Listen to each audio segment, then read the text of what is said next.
The US-made F-35 stealth fighter has seen its first-ever combat action, flying in an operation for the Israeli Air Force.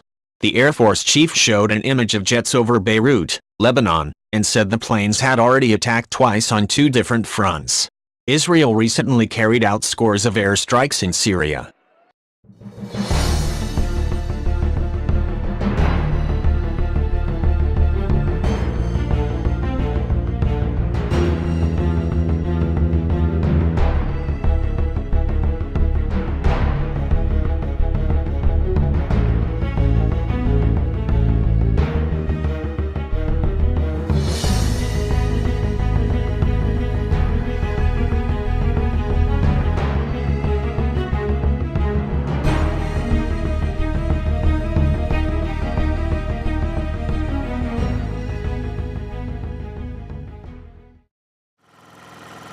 The F-35, from the world's priciest military program, has been criticized both for cost and combat effectiveness.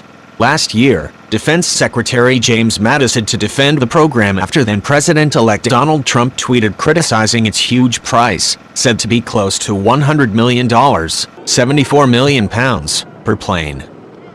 Maj Gen Amikam Norkin told the heads of 20 foreign air forces meeting in Israel, "We are flying the F-35 all over the Middle East and have already attacked twice on two different fronts." He did not specify the targets. "You know that we just won the Eurovision with the song Toy. Well, the F-35 is not a toy," he said. Israel, the first country outside the US to acquire the single-seat fighter, has received 9 of the 50 F-35s it has so far ordered, and could take up to 75. In Israel it is referred to by its Hebrew name Adir, mighty. The jets are believed to be the F-35A variant, conventional takeoff and landing.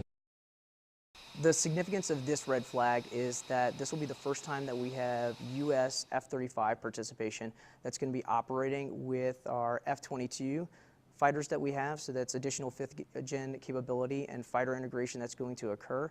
It's also going to be one of the first times that we have that F-35 operating with coalition assets.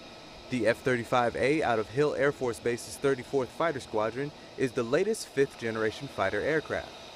Its role alongside the 5th-generation F-22, as well as participating coalition forces, brings new advantages to the aerial combat domain.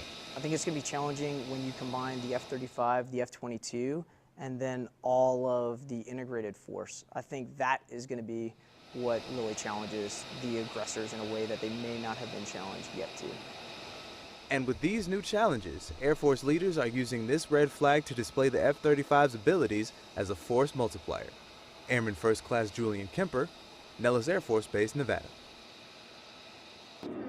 The BBC's Tom Bateman in Jerusalem says Israel's claim to have used it in an operational strike even before the Americans may be designed as a further show of military strength, as it believes elite Iranian forces are trying to entrench themselves in Syria to threaten Israel. Israel said its recent airstrikes inside Syria targeted Iranian military infrastructure, in response to rocket fire aimed at Israeli military positions in the occupied Golan Heights. Iran has hundreds of personnel in Syria, who it says serve as military advisors to the Syrian army. It has also sent thousands of volunteer fighters in support of the Syrian government.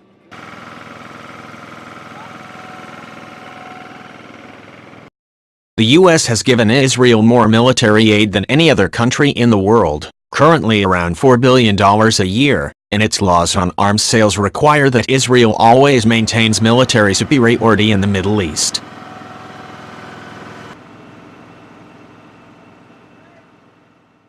To our combatant commanders who will employ this magnificent weapon system and these airmen in combined arms of the future, we're ready.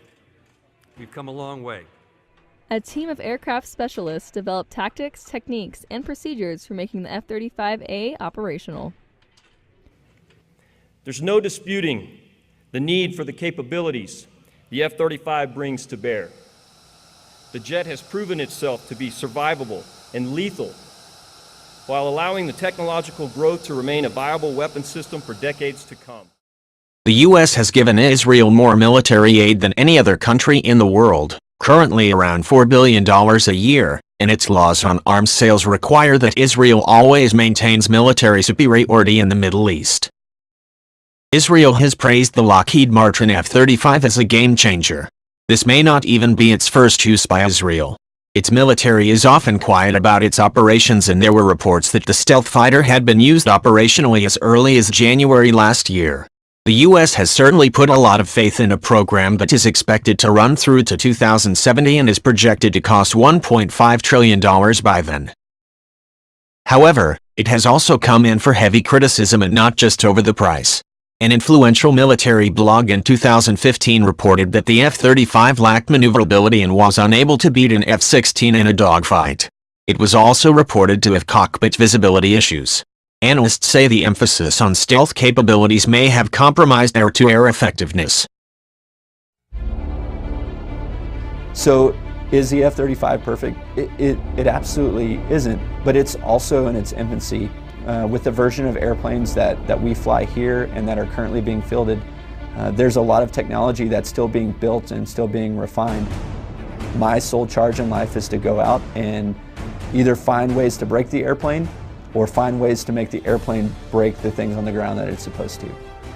The current cadre of F-35 pilots right now are all highly experienced pilots with well over 1,000 hours, but I'm not building an airplane, I'm not refining an airplane for a highly experienced pilot. I'm refining an airplane for a pilot that has 150 hours that just graduated the B course, that's being called into some conflict somewhere in the world.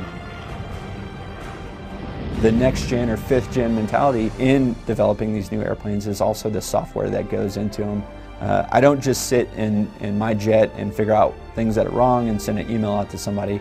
I actually get to go and meet face-to-face with the engineers at Lockheed and explain to them from my perspective what it's like sitting in the cockpit, what I see as wrong, or maybe it's something that's not wrong, but it's not optimally engineered for the way that a pilot views and sees the world in 3 dimensions at 35,000 feet. So this airplane was in fact designed to fight the next generation of wars, and it's hard for us as a nation to forecast what area of responsibility we're going to be fighting in next. We're verifying that the back-end computer systems, the secure deploy facilities, all those natural inherent pieces of a fighter squadron outside of the fighter jet itself are capable of deploying to a new location and setting up operations.